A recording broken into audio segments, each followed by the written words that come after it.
नमस्कार, मैं हूँ अर्चना चौधरी, हिंदी प्रवक्ता। और आज हम करेंगे कक्षा 9वीं की एनसीईआरटी की पुस्तक क्षितिज भाग 1 का पाठ सवैये। इसके कवि हैं श्री रसखान जी। बच्चों, इसके 2 सवैये हम पिछले वीडियो में कर चुके हैं। उम्मीद है आपने वो वीडियो देख लिया होगा और दोनों व्याख्या अच्छे से समझ ली होंगी। अब हम करेंगे अगली तीसरी और चौथी व्याख्या। तो शुरू करते हैं तीसरी व्याख्या। अब तीसरी व्याख्या करने से पहले हम इसका प्रसंग समझेंगे। इसके प्रसंग में आप लिखोगे, प्रस्तुत पंक्तियाँ हमारी हिंदी की पाठ्य पुस्तक क्षितिज भाग 1 में संकलित सवैये से ली गई हैं। इसके कवि रसखान जी हैं। अब इसमें आप फिर आगे लिखेंगे कि इन पंक्तियों में रसखान जी ने ये बताया है कि एक गोपी दूसरी अपनी सखी से ये कहती है कि वो श्री कृष्ण का हर एक रूप धारण करेगी, परंतु जो मुरली है वो उसको धारण नहीं करेगी। इन पंक्तियों में गोपियों ने मुरली के प्रति अपना सौतेला व्यवहार प्रकट किया है।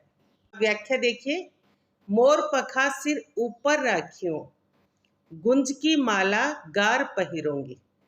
अब इसमें जो गोपी है वो अपनी दूसरी सखी से ये कहती है कि मैं श्री कृष्ण का हर एक रूप धारण करूंगी। तो श्री कृष्ण के रूप में क्या है?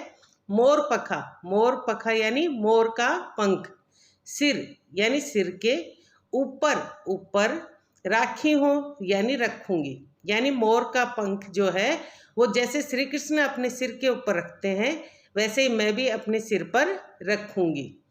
गुंज की माल, गुंज होता है गुंजा, जो श्री कृष्ण जी अपने गले में पहनते हैं। तो गुंज की माल यानी गुंजा की जो माला है, गरे, गरे यानी गले, पहिरोंगी मतलब पहनूंगी।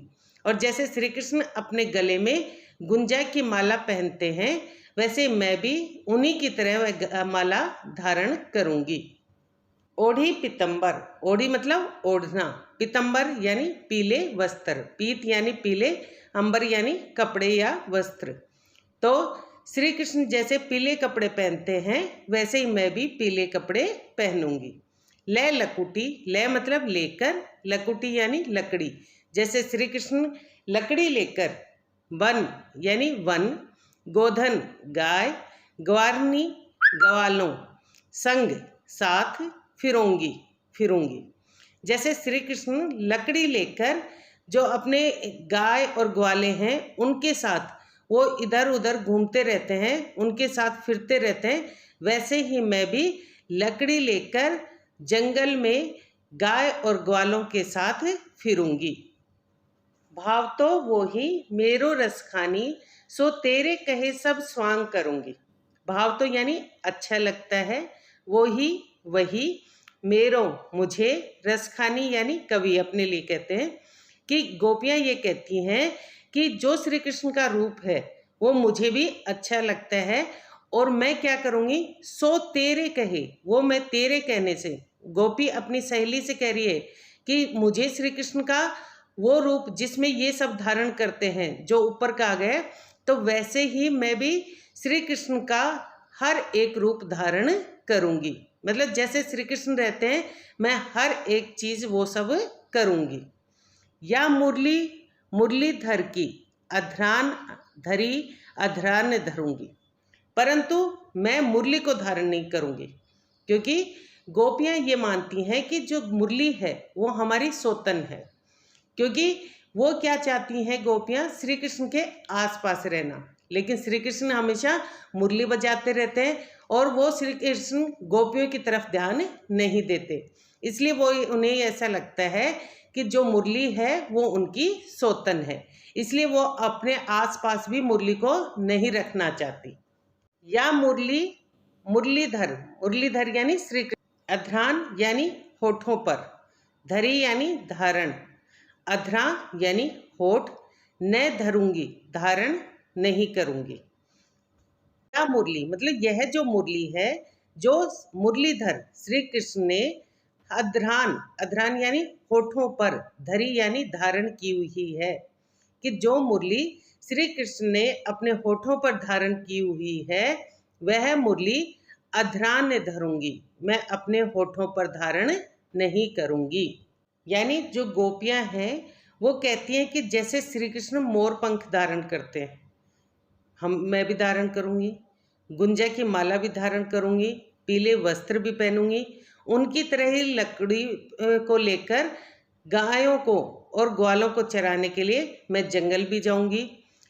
तो श्री कृष्ण का ये सारा रूप तो मुझे अच्छा लगता है, तो उनका ये सारा रूप मैं धारण करूंगी, परंतु जो श्री कृष्ण की मुरली है वो मुझे अच्छी नहीं लगती, वो मुझे सोतन लगती है, इसलिए मैं अपने होठों पर उस मुरली को धारण नहीं करूंगी। अगली व्याख्या देखिए, इसमें प्रसंग सेम लिखेंगे कि कौन सी कविता से लिया गया है और कौन कवि है, और एक पंक्ति और लिखें, वो है कि इन पंक्तियों में रसखान जी ने ये बताया है कि जो गोपियां हैं वो कहती हैं कि श्री कृष्ण की जो मुरली है वो बहुत ज़्यादा मनमोहक है, परंतु उनकी जो मुस्कान है वो और भी ज़्यादा मनमोहक है, तो हम मुरली से तो बच जाएंगी उसमें आकर्षित होने से, लेकिन हम उसकी मुस्कान से बच नहीं पाएंगे। व्याख्या देखिए, काननी दे अंगुरी रहिबो, काननी यानी कानों में, दे मतलब देकर, अंगुरी यानी अंगुली, रहिबो मतलब रहना, जब भी, मुरली, मुरली की धुनी, धुनी यानी धुन, मंद, मंद यानी धीमी, बजे है मतलब बजेगी। अब इसकी व्याख्या यहाँ से शुरू करिए कि जब ही मुरली धुनी मंद बजे है, कि जब भी मुरली की जो मंद मंद जो धुन है वो बजेगी, काननी दे अंगुरी रहिबो, तो मैं अपने कानों में अंगुली दे लूंगी, यानी मैं अपने कानों को बंद कर लूंगी, उसकी मुरली की धुन को नहीं सुनूंगी। मोहनी तानन सो रसखानी, अटा चढ़ी गोधन गह तो गह, मोहनी मतलब मोहक, तानन यानी धुन, सो यानी से, रसखानी यानी कवि अपने लिए कहते हैं, तो अटा यानी अटारी यानी छत, चढ़ी चढ़कर, और गोधन, गोधन एक राग होता है जो श्री कृष्ण जी गाते थे जब वो गायें चराते थे, तो उस राग को जब भी वो गाते थे तो गायें जो है वो उनके चारों तरफ आ जाती थी, और इसीलिए इस राग का नाम पड़ गया गोधन। गह मतलब गायें, तो गह मतलब गायें तो गायें। रसखान जी ये कहते हैं कि मुरली ताननसों, कि मुरली की उस मोहक धुन से, अटा चढ़ी गोधन गह तो गह, कि वो श्री कृष्ण जो हैं वो चाहे अटारी पर चढ़ जाएं और गोधन राग जो है वो चाहे कितना भी गाएं, लेकिन हम उनकी जो मोहक धुन है उससे आकर्षित नहीं होंगी। क्यों, कैसे बचेंगी, हम अपने कानों में उंगली दे लेंगी। गोपियाँ ये मानती हैं कि जो श्री कृष्ण मुरली बजाते हैं वो उससे आकर्षित हो जाती हैं, और आकर्षण के कारण वो श्री कृष्ण के चारों तरफ घूमती रहती हैं, लेकिन वो क्या चाहती हैं कि वो मुरली से नफरत करती हैं, क्योंकि मुरली के कारण श्री कृष्ण उनसे दूर हो गए हैं।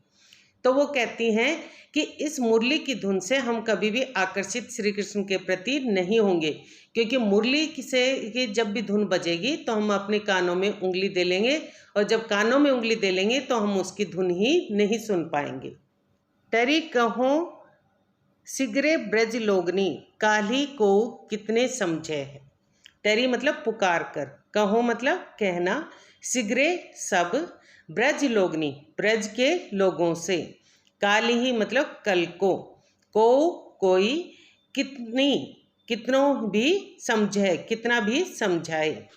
मायरी मुझसे वो, मुख की मुस्कानी, मुख यानी श्री कृष्ण के मुख पर जो मुस्कान है वो संभारी, संभारी मतलब संभाली, न जय है नहीं जाती, न जय है न जय है, यानी आज भी नहीं संभाली जाती, कल भी नहीं संभाली जाती थी और आगे भी नहीं संभाली जाएगी।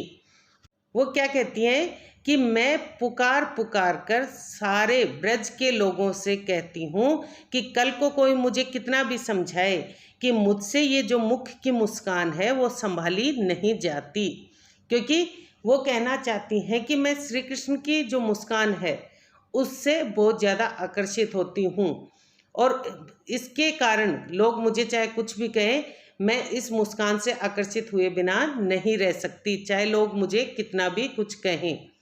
और मुरली की धुन से तो मैं अपने आप को बचा लूँगी, लेकिन मैं श्री कृष्ण की मुस्कान से अपने आप को नहीं बचा पाऊँगी।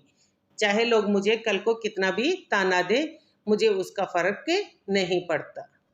तो ये थी इसकी तीसरी और चौथी व्याख्या। उम्मीद है आपको ये व्याख्या अच्छे से समझ में आ गई होगी। इससे पहले आप मेरा पिछला वीडियो देख लीजिए, जिसमें पहली और दूसरी व्याख्या दी हुई है।